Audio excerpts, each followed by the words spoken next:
Just south of Mexico City, shrouded in mist and whispers, lies a place of unsettling beauty and deep unease.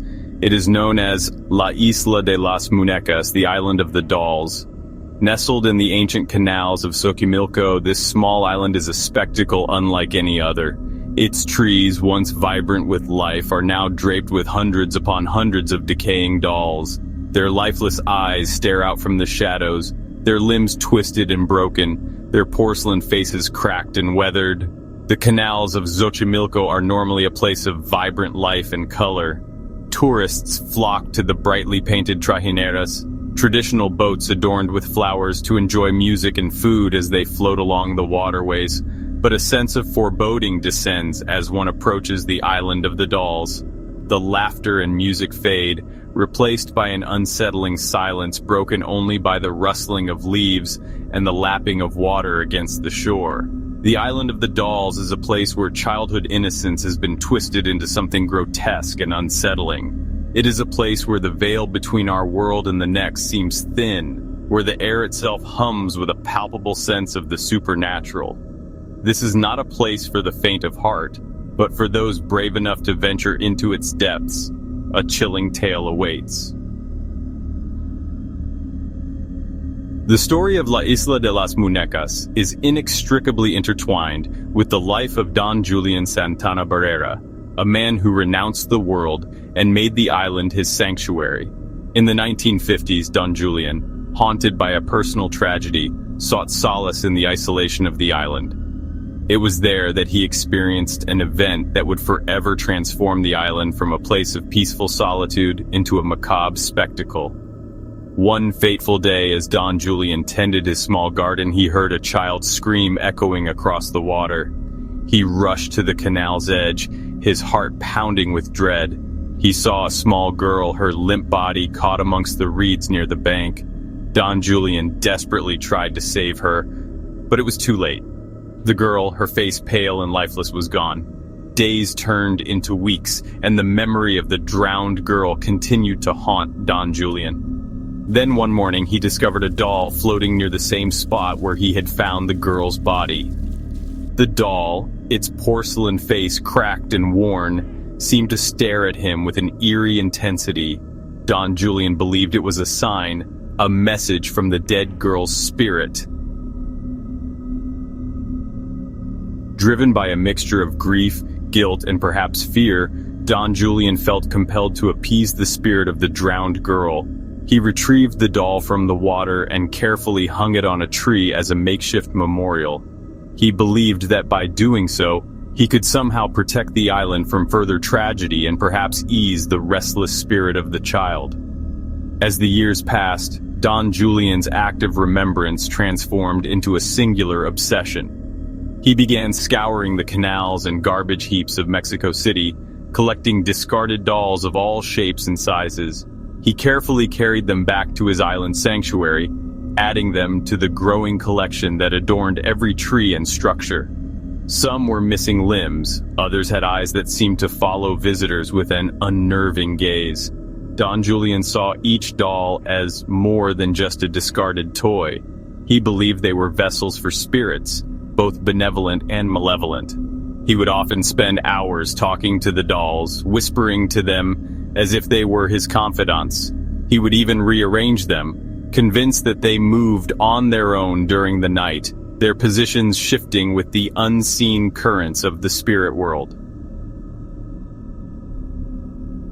Word of Don Julián's strange island and its ever-growing population of dolls began to spread.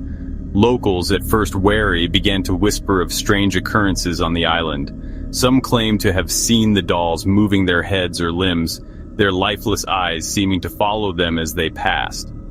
Fishermen, their boats laden with the day's catch, spoke of hearing disembodied whispers carried on the wind as they passed the island at night. Tourists, drawn by morbid curiosity, began to visit the island, bringing with them cameras and a sense of trepidation. Some felt an overwhelming sense of sadness as they wandered the island's paths, their footsteps muffled by fallen leaves and the occasional crackle of plastic limbs. Others claimed to have been scratched by unseen hands, their cameras malfunctioning as if affected by unseen forces.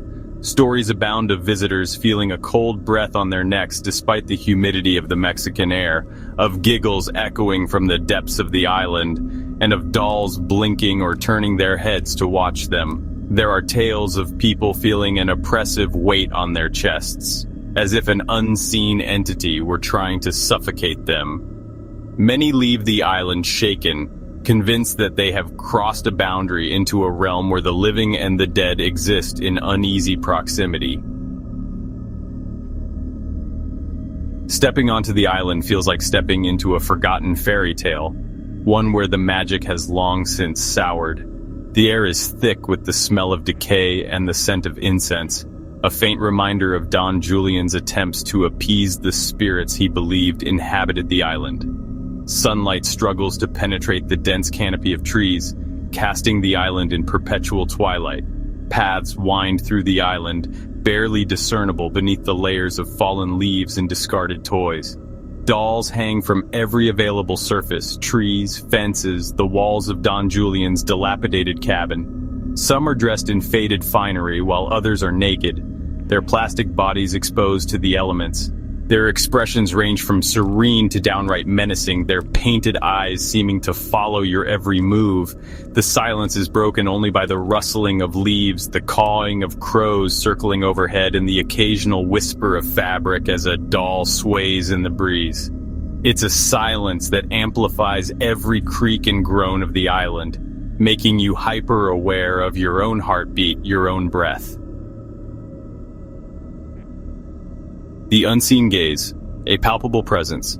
There's a palpable sense of being watched on the island of the dolls, a feeling that intensifies as you venture deeper into its heart. You can't shake the feeling that you are not alone, that unseen eyes are observing you from the shadows, judging your every move. The dolls themselves seem to exude a strange energy, a kind of residual life force that lingers long after their original owners have discarded them. Some visitors claim that the dolls whisper to each other, their voices too soft to decipher, but carrying a chilling undercurrent of malice. Whether you believe in the supernatural or not, there's no denying the unsettling atmosphere of La Isla de las Muñecas. It's a place where the lines between reality and imagination blur, where the mundane becomes imbued with a sense of the uncanny. Death's shadow falls on the island of dolls. For over 50 years, Don Julián dedicated his life to caring for his island and its eerie inhabitants. He lived a solitary existence, his only companions the hundreds of dolls that surrounded him. He believed he was their protector, their caretaker, and perhaps even their prisoner. Then, in 2001, tragedy struck again. Don Julián was found dead in the canal, his body discovered in the same spot where he had found the drowned girl decades earlier. The official cause of death was heart failure, but many believe that Don Julián's death was no coincidence. They whisper that he was claimed by the same dark forces that had taken the young girl, dragged beneath the murky water by the spirits he had spent his life trying to appease.